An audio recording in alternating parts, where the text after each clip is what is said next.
Guess what, Lions? For as little as $5 a month, you can get access to exclusive bonus audio content and help this program grow by joining the Lions of Liberty Pride. To learn more, head over to lionsofliberty.com/support.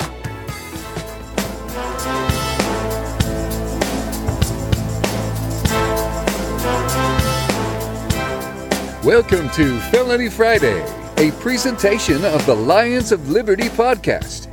Here is your host, John Odermatt. Felons, friends, and freedom lovers, welcome back to another episode of Felony Friday, right here on the Lions of Liberty podcast. The Lions of Liberty podcast, of course, has more than one show, more than Felony Friday. We also have a show every Monday hosted by Mark Clare, our longest-running program, where he interviews leading minds in the Liberty movement, hosts roundtable discussions. Every Wednesday, we have Electric Liberty Land, hosted by Brian McWilliams, a weekly shot of culture, comedy, and liberty. And every Friday, this show, Felony Friday, where I focus on exposing injustice in this nation's very broken criminal justice system. And even on Felony Friday, on this show itself, it's a bit of a variety program. A couple different formats that I have. The past two episodes, I interviewed a former felon, Jamel Nettles. He shared his story, his from growing up in a drug culture to dealing drugs to eventually getting shot, eventually getting arrested, sent to prison, spending 11 years in prison, and telling the story of his experience, an incredible story, which was a two-part episode. That was the last two episodes on Felony Friday. So I want to encourage you to go back and check that out if you haven't, because it is a very, very impactful story. And also, other formats of Felony Friday include bringing on former cops or activists or media personalities to talk about their experience in the criminal justice system and what they would do to change it. And also, I'll bring on other members here at Lions of Liberty to talk about felonies trending in the news, important criminal justice issues, and also occasionally I'll host a solo show here on Felony Friday. But this week's episode, this is another edition where I'm going to be interviewing a former felon, someone who has been through the criminal justice system and has come out on the other side to share their story. And I'll be interviewing Ramona Brant. This week's story with Ramona, very different than my last two-part episode with Jamel Nettles, but just as important and just as impactful because Ramona is sharing a story that is all too common. There's a lot of women who have very similar stories, who have walked the same shoes as Ramona, went to prison on conspiracy charges like Ramona, spent way too much time in prison. And Ramona, it's great that she's out to come out and share her story. This story here, this interview here with Ramona Brant, this issue needs a light shined on it because nobody is talking about it. This is the 89th episode of Felony Friday. That means you'll be able to find the show notes page with links and notes to everything that I talked about today with my guest, Ramona Brant, at lionsofliberty.com/FF89. Let's get this interview rolling. My guest today on Felony Friday is Ramona Brant. In 1995, Ramona was sentenced to life in prison for a cocaine offense related to her then-boyfriend's drug dealing. At her sentencing, the judge said that he was shocked at the severity of the sentence, but at that time, there was no legal way that he could do anything about her sentence. Now, Ramona spent 20 years in prison before finally being commuted by President Obama in 2015, and she was released into a halfway house in February 2016. And in March 2016, she actually met with President Obama and went to a special lunch for commutation recipients after meeting with the president. Ramona is currently the PR director of the Can Do Guardian Angel program that has paired over 40 Guardian Angels with approximately 50 Clemency applicants. And the way I found out about Ramona's story is from former guest on this podcast, Amy Pova. Amy is the founder of the Can Do Foundation, and she brought Ramona's story to my attention. And once I read about it, once I heard about it, I knew that I had to bring her on. So, Ramona, welcome to Felony Friday. Thank you. Thank you for having me. Well, thank you for making some time in your schedule to come on Felony Friday and share your story with our audience. I think it's a very important story, very important to talk about this, to talk about the injustice that you have suffered from. And the first place that I really want to start, the first thing I want to ask you about, I did see when you were released from prison, there was a video. They documented your release, and that was such a powerful thing to see. You being released from prison, being welcomed by family and friends, and I mean, I'll admit that was emotional for me to watch. Somebody that doesn't even know you personally, I can't even imagine the feelings that you were feeling at that time. So, can you just explain what that was like, what you felt at that time to finally taste freedom after 20 years in prison? A lot of mixed emotions. To walk to the gate, I was walking to the gate and with the guards, and they were talking and congratulating me for my freedom, and believing that when I came out I was going to be fine. And when we got to the gate and I was ready to walk through, I hesitated because for 21 years you never approach a gate, you never just walk through the gate without being handcuffed and shackled. And so I became nervous. I wasn't sure what would happen if I crossed through. And so they said, Ramona, go ahead. You're free. Go ahead. And so I walked out and I stood still on the other side of the gate, just trying to come to terms with the fact that I had just stepped into my freedom after 21 years, after all the prayers, the tears, the hopes, the pleading. Here I was a free person. My family was standing across the street. They didn't move and I didn't move. And finally, the guard said, Ramona, call your family over. I was able to touch nieces and nephews for the first time in the free world. They'd visit me in prison, but because they were born after I was incarcerated, it was just such a different feeling to be able to hold them, to touch them, to just embrace them without having someone tell me, that's enough, go sit down. Seeing people that I hadn't seen my entire time of incarceration was overwhelming. And then to stop and see the faces that were missing, my mother, my father, my brother, it was hard. So I went through a lot within the first few moments of my freedom that I never realized would happen to me. But elation, sadness, happy, hurting, just so much that happened within those first few moments. So we kind of started at the end, talking about the end of your sentence. Let's go back and talk about the beginning, how you ended up in that situation in the first place. I relocated to Charlotte, North Carolina from New York in 88. I met my children's father in 89, and we started dating. It was different. It was a totally different relationship than any that I had before. And so I really thought he was the one. I thought he was I was going to settle down with this guy and get married and, have children. And everything just seemed like it was just normal, natural. I was supposed to be with him. And I became pregnant and he became abusive. When I was pregnant with our first child, he just punched me for no reason. I couldn't understand that. I couldn't understand the expression on his face. It was different. It was sort of distorted. I didn't know what to think. And so I returned home immediately to New York. And he kept coming to New York and pleading with me, extremely apologetic to myself, to my parents, to my entire family, and promised he would never do it again. And so I said, okay, I'll give him another chance. And I returned back to Charlotte. Everything was fine until we became pregnant with our second son. And it was like 20 times worse, the abuse. And I didn't know what to do. I was helpless.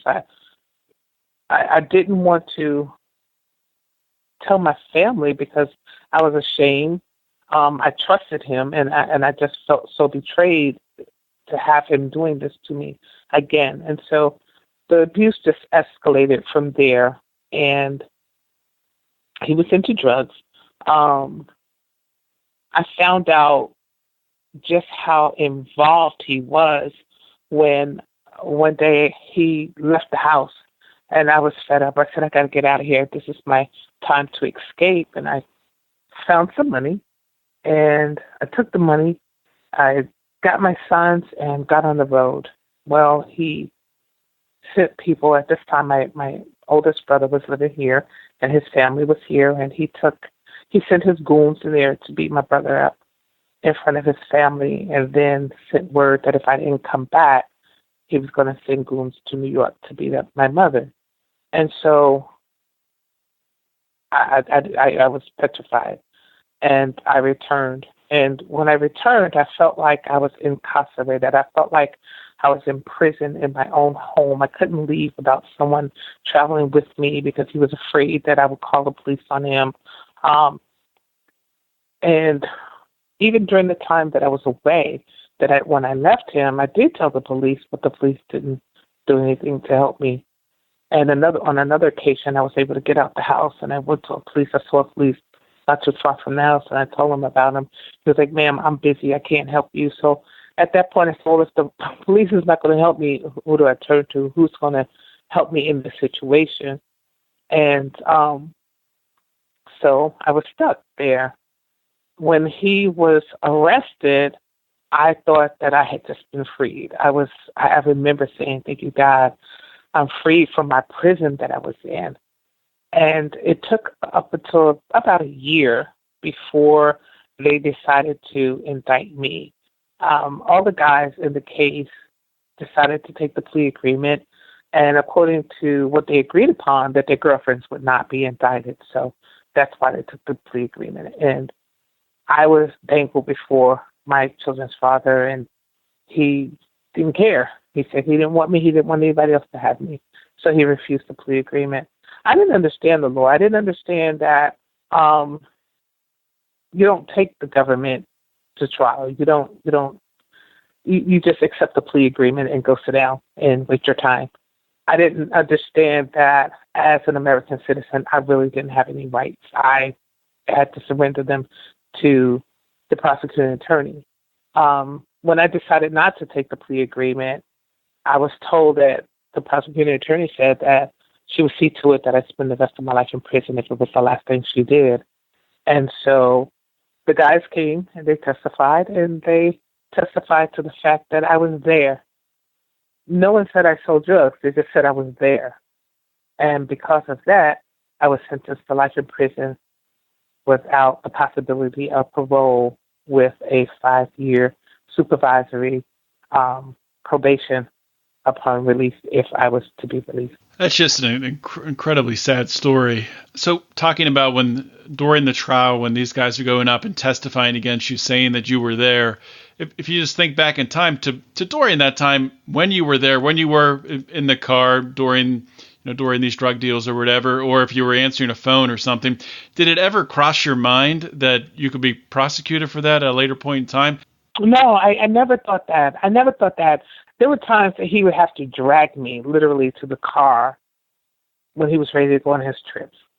There were times that I would jump out of the car and try to get away from him for the fear of going to prison, for the fear of being caught with him, with his drugs, and going to prison. He would put a gun in my pocketbook. I've never held a gun, never shot a gun, didn't know what to do with a gun, and was scared, just scared, like, oh my God, what if the police stop us, or what if somebody see it? What's going to happen to me? What's going to happen to my son?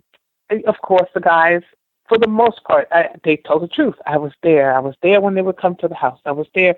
If I would hand them whatever was needed to be handed, but it wasn't money exchange. Like he might say, here, so-and-so is coming over, just give that to him when he comes to the door, and I would give it to him. That was the truth. But I wasn't sitting there at the table conspiring, saying, this is what we're going to do. Let's do this. Let's go. That wasn't my place. It wasn't my role in what was going on. I never sat down with these people and agreed upon doing what they did. The majority of the time, I was being forced to to be present. And that's why initially they were going to give me the duress and coercion downward departure, because the hospital records proved the abuse, the police records proved the abuse, and so I just felt totally abused, not only by my co-defendant, but by the system. I was promised no jail time. I arrived at the court to take the plea, and they said, oh, by the way, you're going to have to do some jail time, but nobody could tell me how much jail time I was going to have to do. And I believed it was based upon the type of story that I would be able to tell concerning my co-defendant. How much information did I know? Who was he dealing with? I had to give somebody up in order to receive the downward departure, because that's how it works. And I didn't have anybody to give up. I didn't know who he was dealing with. I was stuck. And I said, okay, well, you know what? I'm going to take it to trial. I'm just believing that I'll take it to trial and I'll win. But I didn't. I lost. So did they never offered you a plea deal then? They said, take the plea and we'll work the details out later. I said, no, we need to work the details out now. I need to know what the deal is. I need to know what type of, you told me I wasn't going to do any time in prison. That was the agreement. So now you're changing it. Someone needs to explain to me. I said, maybe I watch too much TV. 5 to 10, 10 to 20, 20 to life. What am I facing? Just take the plea and we'll figure it out later. It's absolutely incredible. Your story, it just highlights what is broken in our criminal justice system. I mean, what possible good, and the answer is none. No good can come from locking a mother in prison for doing nothing wrong. I mean, there's no victims. All you did, you were present in a situation where someone was breaking the law. Your then boyfriend was breaking the law. But most of the time that you were present, it was really against your will. You didn't want to be there, and there was documentation showing that you were abused. So it is just incredible that, I mean, how do these prosecutors sleep at night? That's what I want to know. I wonder how they sleep. I wonder how judges, and it's not all judges, because I've met judges that oppose these mandatory minimums, that was against sentencing people to these outrageous sentences. They did not want to do it. And so for the ones that stood the ground and says, I have to maintain my integrity and I have to sentence you to life in prison, I wonder how they slept at night. I wonder how they got up every day and got dressed and went to work like, nothing happened. Like, I just finished sentencing this person to life in prison. And I didn't get sentenced to life in prison once. Like, I sentenced twice, because I won my appeal. And I really, to this day, don't understand my judge and his manner of thinking. He said in the first trial, he said, I'm going to give you room to appeal this. No, you can't submit that into evidence. And, he was just doing all kind of weird things. And then he says, I really want to make sure that you can have room for an appeal. And so we go back for the appeal, and he says, I'm only doing this because my boss is making me do this. So let's hear the evidence today. And it kind of went to sleep on me. And when he woke back up, he says, I want the record to reflect, like I said at the original sentencing. I feel that after a few years of being incarcerated, that Ms. Brandt will come out and be a productive member of society. However, my hands are tied. This government, will you depart from the life sentence? And they said no, both times. And he said, I just want to make sure that the record reflects that this is what I have to do. And I hereby sentence you to life in prison. So, again, I didn't hear that one time. I heard it twice. So let's talk a little bit about the time you spent in prison. Was it 21 years total? Was that what it was? 21 in a couple of months. A lot of people could tell you down to the second. I think I stopped counting when I was told that I was going home. What did you lean on? What got you through that time in prison? I was raised in the church. I have pastors, preachers, bishops, teachers, evangelists, of a variety of different lay people within the religious place, and so when I moved, I felt I was sheltered. So moving down here by myself was like, wow, okay, I'm a little free. But I knew that there was only one thing or only one person I could trust, and that was God through this whole time. And so I remember the day that I was sentenced, I got up that morning, and what I considered my act of faith, I packed my room, because that's what most people did when it was time for them to go to jail, go to the courts. And they knew that it was just a bench appearance. So when they got finished with court today, they was going to return to the cell and just leave. And so I was packing my room, and I just began to cry and pray and tell God that I messed up my life, and that I would be a servant, and I'm going to leave the paperwork alone, and I'm going to trust him. And at his appointed time, I believe he was going to bring me through this situation. And he did. I went to the prison, and well, it started in the jail. I would do different things. For Christmas, people were down and depressed, and I just went in my room and I prayed. I was like, God, how do I help them? How do I help them through this process? How do I help them know that it's going to be okay? And so I ran out and I got together with the ladies, and we put together a play. I wrote a skit, and we put together a program, and we had a program. And just for those few moments, we forgot where we were, and we were able to just come together and just release all of that we were holding inside, because we were missing our families, we were missing our children. Here I was, my first Christmas away from my children, and not knowing when I would ever spend another Christmas with them. And so it was really hard. And from that Christmas until the last Christmas in prison, I always put on a production, because I knew that was the hardest time of the year for people, for the women, missing their children, and, having those empty arms and a womb that never didn't know when the next time they would be able to have a child, if ever. And some that never had children because they came to the system so young.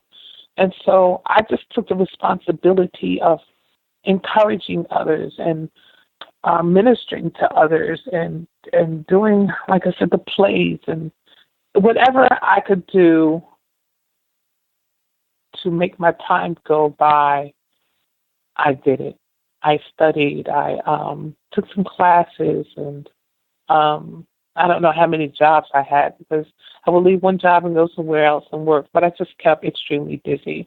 But my foundation, my strength, my ability to maintain, it all came from God, studying and praying, and just being a leader in the Christian community. It's interesting that in that time of great personal suffering, instead of turning inward and really feeling sorry for yourself, which there's no problem with that. That's a tough situation. I'm sure a lot of people in that situation would do that, would feel sorry for themselves, and that's understandable. But you turned around and instead really looked at the people around you and tried to find a way to help them. So I think, that's just really commendable, and that's just awesome. Thank you. I want to ask you about your clemency and the process, and how did you find out about the Can Do Foundation, and what role did they play in getting your clemency? One year, this lady appears on the compound. I wish I remembered her name, but I don't. She befriended a friend of mine, and my friend kept telling me, "You need to meet my friend. You need to meet my friend."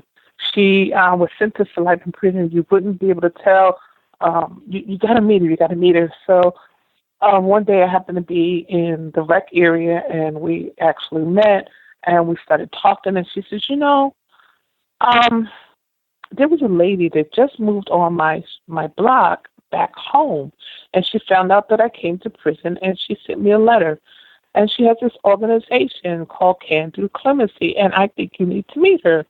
So she set us up on an email, and we started corresponding. That's Amy Pova. We started emailing back and forth, and she shared her story with me about receiving the clemency and how she felt that I should file the paperwork, and that was in '09. And I would say, okay, yes, okay, yeah, I'll do it. And I would start the paperwork, and then it was like, oh, this just doesn't feel right. And so this went on until 2014. And so we hear the announcement that President Barack Obama was going to start the Clemency Project. And she immediately got on the email and sent me an email and said, this is your time. Now I understand why you waited. This is your time. You must file your clemency. And so things just began to move so fast after that. And I tried to get paperwork together, and I couldn't get my paperwork out in the mail because of the fact that it was filed that Friday. And so I was really hurt and disappointed because I felt like if I was going to be one of the ones to receive the clemency, I needed to get my paperwork in ASAP. That evening, I received a letter from another organization that was very instrumental in my being released as well, and that's the National Clearinghouse for the Defense of Battered Women. They sent me a letter and told me they had actually gotten me a lawyer that was going to write my motion. So I was beside myself to think that, after all of those years, I still had someone that believed in me. Excuse me, that believed that I deserved freedom, because they was helping me for like 15 years.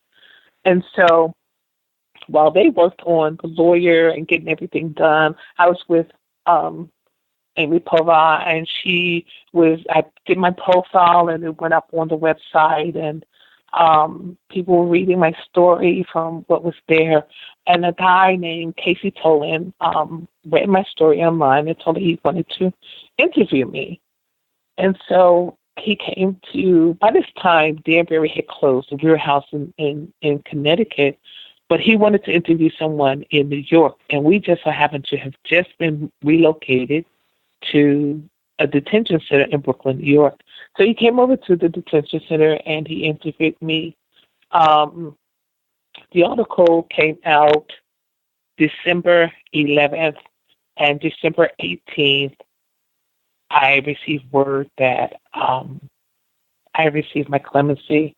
Amy Pova had traveled to the White House on several occasions, and she took my my poster with her. She made these posters of America's 25 most deserving women to receive clemency, and I was one of them. And she would take my poster with her wherever she went, as well as the others, and she would just hold them up and say, these women deserve to come home. I mean, she was such a strong soldier in this war against so many women being incarcerated. And so she had my poster out there again. She was able to get my interview, and so she was extremely instrumental in my gaining my clemency. Yeah, it's just an incredible foundation, incredible things that Amy Pova's Can Do Foundation does, and I'll link to it in the show notes. I know we've had on Amy, of course, and we've had on Malik King, we've had on others who were helped by the Can Do Foundation. Yeah. I wanted to ask you next about, after you get out of prison, you were invited to go to the White House, and I saw a recording of the event they had there where they interviewed you along with, I think, three other people that got commutations from the president. But around that time, you also got to go to lunch with President Obama. Is that right? Yes. Can you just tell us about that? And was there anything that you asked President Obama, or anything that he said to you that's notable? No, I thanked him. What an honor it was to be able to, excuse me, I made reference to my belief and my trust in God. And so someone told me about a story. Someone told me that I reminded them of Joseph in the Bible. And just to sum that up quickly, Joseph was in prison, and he got out because he was summoned by the king, and he went before the king, and they ate together, and then he became second in command. And so I followed his story the entire time I was in prison, and pretty much my life it was the same as his. So I was told that I was going to the White House to speak because it was reentry week. But when I got to Washington that day, our plane was late, another lady and myself, and so our travels was being monitored by someone. And so we ended up at Busboy and Poet. And I said, what are we doing here? I thought we was going to the White House. And so I was in Washington the week prior for a FAM program, their anniversary. And I met Elias, and he came up and he introduced himself, and he says, I'm on staff for the White House. And I was like, oh my gosh. And then behind him came Neil Eckersberg, who said, I was the one that put your motion on the president's desk. We're glad you're home. So when I got to the restaurant, here comes Elias, and he was like, hi, Ramona. And so I'm like, what is going on? And he says, well, we just invited you here. I said, those are Secret Service men outside. I know who they are. And he started laughing. And so he collected our phones and told us that the president was coming to take us to lunch. He told me when we got outside to walk up to the motorcade, and the president was going to invite us. So when the motorcade came up, President Obama steps out of the car, and he says, hey, Ramona, come on, I'm taking your lunch. Well, I thought it was fate to know that here is the most powerful person calling me by my name and inviting me to lunch. I'll never forget that moment. We go inside, and I'm sitting down, and I'm just at awe with what was going on around me. And then I felt the chair next to me move. And when I looked, it was the president taking the seat right next to mine. And so here I am, sitting next to the king, and we're breaking bread. And he treated us like it was the monthly luncheon. He was just having a meeting with us, and so relaxed, so calm. Here I am in society, and most people don't want to talk to me because of the record. But I'm sitting next to the king, and he sees nothing wrong with none of us that are sitting there. He is treating us like he treats his staff, his family. It was such a beautiful moment. And he did want to know how was I reentering, what was the process like? And I began to tell him how I couldn't find a place to stay. I was supposed to live with my son, but because of the record, it wasn't going to allow me to live with him. And he said, is this true? Is this what's going on? And so his staff says, yes, not many people understand that after we've served our time, we're ready to come out into society and live. Not everybody want to go back. And I'm learning now why most people go back, because we don't have any opportunities out here that would give us the opportunity to live, to work, to do the things that we needed to do in order to survive.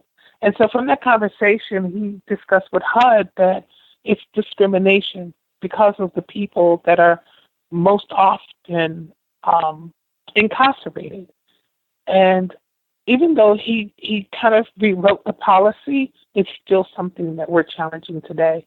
So that was really important to me, that he listened and then he acted upon it. He heard me.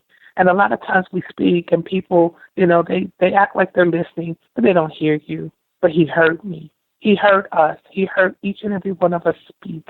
And he acted upon everything that we presented to him that day. That's a very cool story. And that's a unique story. There's not a lot of people that can share a story like that. Yeah. But I'm glad you brought up the issue of felons reintegrating into society and carrying that label with you, because I mean, everyone that I talk to that has done time in prison, they carry that felon label with them, and it's, I think more than anything, I mean, there's some small things that can be done, at least with government jobs and things like that. They banned the box movement, so you don't have to check the box. But a lot of it is just educating the public on how broken this criminal justice system is. And there's a lot of people out there that they never should have been in prison in the first place, like yourself. and you serve 20 years, and then you still get out, and you're still suffering from that. So I think more than anything, it's just, and it's one of the reasons why I have this podcast, is just try to communicate to people to get to hear your story, get to hear from someone like you. And I mean, it's something that needs to change. So it does. It really does. It really does. And we're hopeful that using this platform that you've extended to us to be able to share our story, and every opportunity that we get to share our story, we're hoping that we can change the hearts and the minds of those that are listening, that believe that we should have this stigma upon us and never have it removed. I work, again, talking about of Joseph and being his second in command, I never thought that I would be working with the government. I never thought that I would be working for the city of Charlotte. And I am. I'm working in the HR department, and my passion is to help those that are formerly incarcerated as they re-enter. I came out into this place, and what society doesn't realize, when you incarcerate a person, I don't care how long it is, when you incarcerate them, they're placed in a sense of a time warp. I came outside. I did not know how to ride the train. I didn't know how to pay for my ticket. I went and opened up a bank account, and I'm feeling good about myself, but I needed some money one day. And I walk up to the ATM machine. I had no idea what to do with that card. I'm looking at the machine, and I'm sure whatever cameras was looking back at me like, what is she getting ready to do? Well, I couldn't do anything because I didn't know how to use the card. I have problems just doing things that you would never, ever consider. It's just second nature to you. So when I came out, I really had to learn how to live. I had to go from 1995 to 2016 in a moment's time. I had my children, my nieces, throwing phones at me while we're riding because I rode back home with my family. And each one of them are passing their phones to me. Auntie, this is what this means. That's what this means. You have to do this when you're making your phone call. Do it like this. Auntie, and it was so overwhelming because I did not know how to do these things, simple things. I did not know how to do these simple things. And it was hard. And so now that I'm in the city of Charlotte, I fight for the rights of people that are re-entering. I believe that, yes, it's a great thing that they've banded the box. But I presented a proposal to my supervisors. I want to recreate the image of the formerly incarcerated people. Because when we go for interviews, it doesn't matter that the box is gone if your heart is still hardened against giving us a second chance. And so prayerfully next month, I will be able to stand before the department heads, the hiring managers, and tell them it's time for us to recreate this image. You cannot hold our past against us when we're trying to create a future. And so it's a privilege for them to accept my proposal and to work with me to put together this meeting so that I can address these issues that we have in the city of Charlotte. Well, I'm glad you're in a position to do that. And I'm glad you found a job where they were able to, they weren't stopped by looking at your past, and they gave you a chance. That's fantastic. I want to thank you, Ramona, for coming on the show, sharing your story. Do you have any last parting words for my audience before I let you go? I just one quick thing. When it comes to housing, we need to make sure that there's housing available. It took me 14 months to find one person to say, yes, I can rent from them. 14 months. And this is important. We want to be independent. We want to be able to regain our status in life. We want to be free. And we just need someone to say, yes, I don't need your money. We don't need your money. We just need a helping hand to get to where we need to be self-sufficient. Thank you for this opportunity to be on your show. And I do pray that someone listening will hear something to make them look at formerly incarcerated people differently. Well, thank you, Ramona. Thank you. Hope you all enjoyed that interview with Ramona Brant. And also, I hope that you'll share it. It's a very important story. Hope you share it with your networks on Facebook and Twitter and really get the word out there. Now, actually, my last two episodes here, both tremendous stories, both very important stories, and they almost didn't happen because the only way that I could arrange for these interviews was to use my Skype, which is how I do all my interviews, but I had to actually call their cell phones. Jamel Nettles had an issue. He actually could not figure out how to use Skype. It's a problem we talked about with Ramona. People come out of prison, they don't have any training. They don't know how to use today's technology. And that was a problem with Jamel. Ramona's issue, there was just some technical difficulties. And I apologize for the audio issues throughout this interview, but I had a decision to make. It's either push through, get this interview, get this story out there, or potentially the interview doesn't happen at all. So sometimes you got to make tough decisions in this podcasting business. We always strive here at Lions of Liberty to give you the absolute best quality sound. And if I didn't meet that today, I apologize. I did a lot of hard work to try to make this as listenable as absolutely possible, and I hope it passed the test for you. If it didn't, please give us another chance next week. I want to talk briefly about Barack Obama, about President Obama. Ramona spoke glowingly of President Obama, and the more people that I've met, the more people that I've interviewed who were granted clemency by Barack Obama, as I've heard their stories, as I've gotten to know how much of a positive impact them getting clemency, how much they deserve clemency, how many people who are locked up in prison for sometimes just on selling marijuana charges or ridiculous conspiracy charges, how many people are still even in there. I am thankful that Barack Obama was president to let at least some of these people out to live their lives, to be with their families, to add value to society, not to just be locked up and waste away and not be able to make an impact. So I'm thankful that Barack Obama did that, and you have to give him credit. He was better than any other president about granting clemency, about pardoning, about getting nonviolent offenders out of prison and back into society. So you absolutely got to give him credit there, and we got to start putting some pressure on Donald Trump.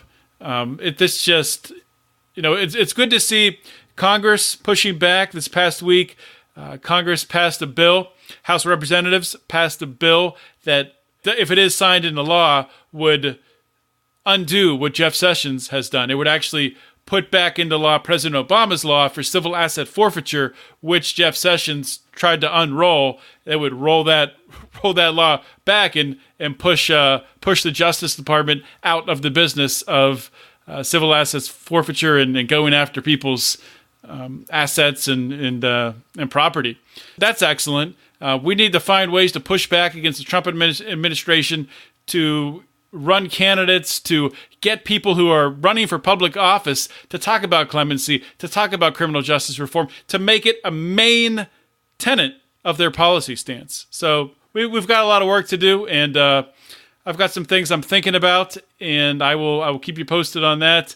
I don't have a lot more to talk about, guys. I just want to really encourage you.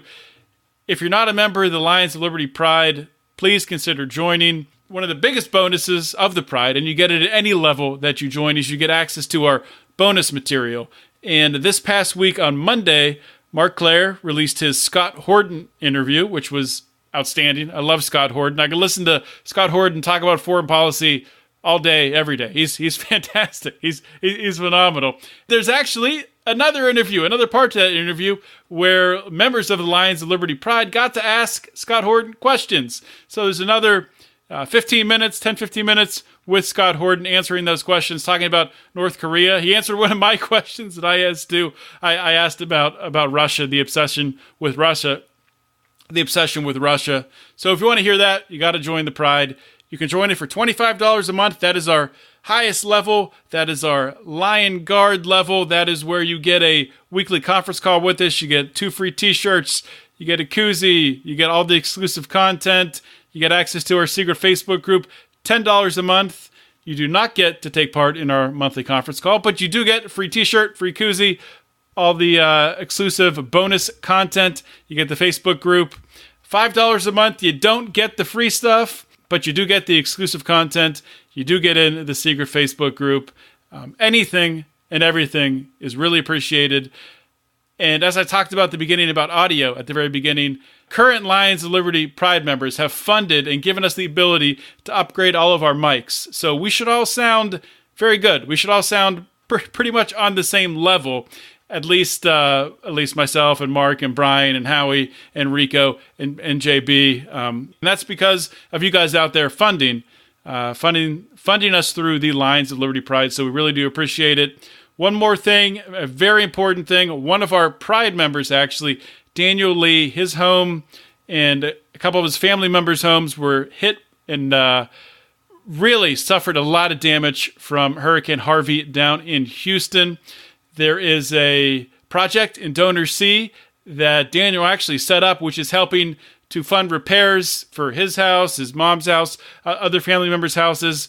And his goal is more than halfway funded, at least time of recording, more than halfway funded, getting closer. I really want to encourage you to go check it out. You can just, the easiest way to do it is to download the Donor C app. It's in the Apple Store. It's in Google Play. Download the Donor C app, and it'll be on the front page there. Scrolling down, you'll see it. There's a picture of a truck underwater. Click on it, and you'll see Daniel's project, and he's posting progress of the repairs he's already making, the damage that he had to his home. So that's the cool thing about Donor C. I mean, we've gotten behind a lot of projects all across the world, in Haiti, in Africa, everywhere. And one of the cool things is you get updates from it. Once you donate to a project, you get updates to your email. I get updates all the time for all these projects about how they're, when they're actually building it, they update and tell you about it. And then once it's built, they show it being used. So Daniel is providing updates for all of the repairs, all of the necessary repairs that are being done to his house. So definitely check out that project, and please consider tossing a little bit of money to our good friend Daniel Lee. That's all I got, guys. Thank you so much for listening. Oh, one more thing. If you haven't joined the Lions of Liberty Forum on Facebook, get in the Lions of Liberty Forum. Easy to join. Go to facebook.com, search bar at the top, Lions of Liberty Forum, click join. We have one simple question that we ask you before you can come in.